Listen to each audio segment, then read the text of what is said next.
c'est une nouvelle affaire qui secoue actuellement tout le pays. Le 27 juin dernier, Naël, un adolescent de 17 ans, était abattu par un policier à Nanterre, au cours d'un contrôle routier. Plusieurs vidéos du drame ont circulé sur la toile, faisant réagir de nombreuses personnalités publiques, ainsi que la sphère politique.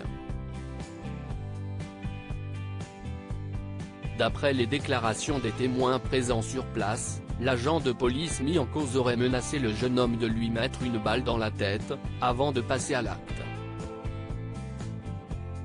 Depuis, le dénommé Florian M., qui a plaidé la légitime défense, a été placé en garde à vue, avant d'être mis en examen puis en détention provisoire pour homicide volontaire. Mais cela n'a pas suffi à calmer les esprits. Peu après l'annonce de la mort de Naël, de violentes émeutes ont éclaté dans plusieurs villes de France. On a pu assister à des scènes de pillage dans de nombreux magasins et des incendies ont été déclenchés dans plusieurs établissements publics. L'annexe de la mairie de la ville de Mantes-la-Jolie et plusieurs écoles maternelles ont ainsi été la proie des flammes. Un état de crise pris à la légère ?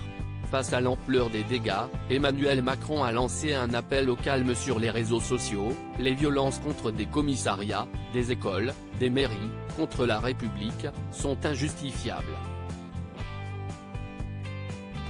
Le recueillement, la justice et le calme doivent guider les prochaines heures. Éric Dupond-Moretti a également réagi. Le ministre de la Justice a fait savoir via une circulaire parue ce vendredi 30 juin la réponse pénale rapide, ferme et systématique qu'il souhaitait à l'encontre des fauteurs de troubles, dont les parcs pourraient bien avoir à rendre des comptes. Car sur les centaines de personnes interpellées, la plupart sont des mineurs âgés de 14 à 17 ans. Lorsque les circonstances le justifieront, précise la circulaire, les parents pourront être poursuivis en cas de grave manquement à leurs obligations légales. Éric Dupond-Moretti @LP Fred Dugy. Mais durant le deuxième soir des émeutes, beaucoup ont jugé que le président de la République s'était contenté du minimum légal et ne sentait pas vraiment trop concerné par les violences urbaines qui agitent l'Hexagone. Une vidéo qui fait polémique en effet, Brigitte et Emmanuel Macron ont été aperçus au concert d'Elton John, qui s'est tenu à l'Accor Arena ce mercredi 28 juin. Un rendez-vous particulier avec ses fans français puisqu'il s'agit du dernier concert de l'artiste britannique en France, qui a décidé de se consacrer à sa famille dès la fin de sa tournée mondiale.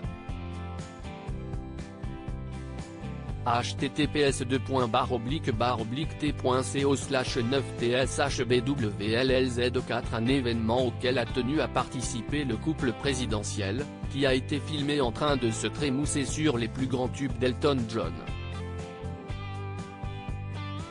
Rapidement devenue virale sur la toile, la vidéo a scandalisé les internautes, qui ont été nombreux à réagir. On a ainsi pu lire sur Twitter, pas de souci pour lui, ni dépression contrairement au peuple qui en arrive à la violence inouïe en cassant et pillant tous les magasins et bâtiments publics, il faut arrêter vite, monsieur Macron. Ou encore, il s'en fout carrément, vous avez compris ? Emmanuel Macron et son épouse n'ont toutefois pas eu droit qu'à des critiques négatives. Certains ont pris leur défense, avançant qu'il avait le droit de se divertir comme un humain, en mode « il aurait dû être au milieu des incendies, il fait un peu ce qu'il veut, non ? Qu'en pensez-vous »